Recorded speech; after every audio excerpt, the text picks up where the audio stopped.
tonight.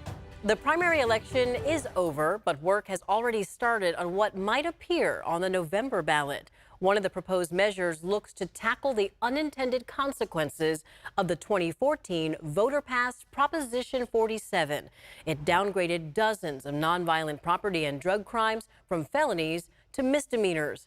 ABC 10's Garshpal Sangha joins us live in studio with the chances this reform measure could end up on your ballot. Garshpal. Yeah, Laura, and the people behind this measure are confident it will, and they're close to collecting all of the signatures that are needed.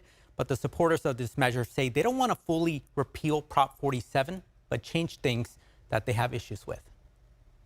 Images of locked up displays and rampant retail theft are hard to miss. I come from the perspective of we need to fight for our communities. Stephanie Duncan has been fed up with retail theft. People are just coming in and taking what they want, and as long as it's less than $950 worth of items, it's not a felony. The Land Park resident has seen many instances in person or on video of thieves walking out of Sacramento's Broadway Target location. This Target has the most retail theft of any Target in the region. 2014's Proposition 47 was designed to focus on violent and serious offenses and reduce prison overcrowding.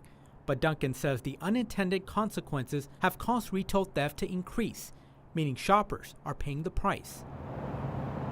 The effort to reform Proposition 47. Californians want change, and this is an answer to some of the significant issues that we're dealing with.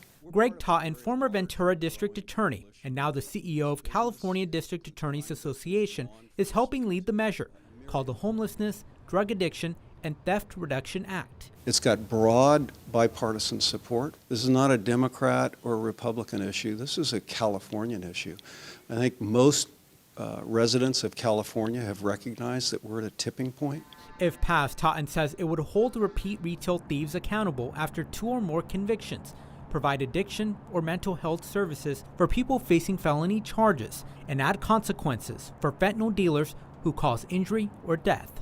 We're trying to restore accountability, some basic common sense. If you repeatedly steal, you should be held accountable for that.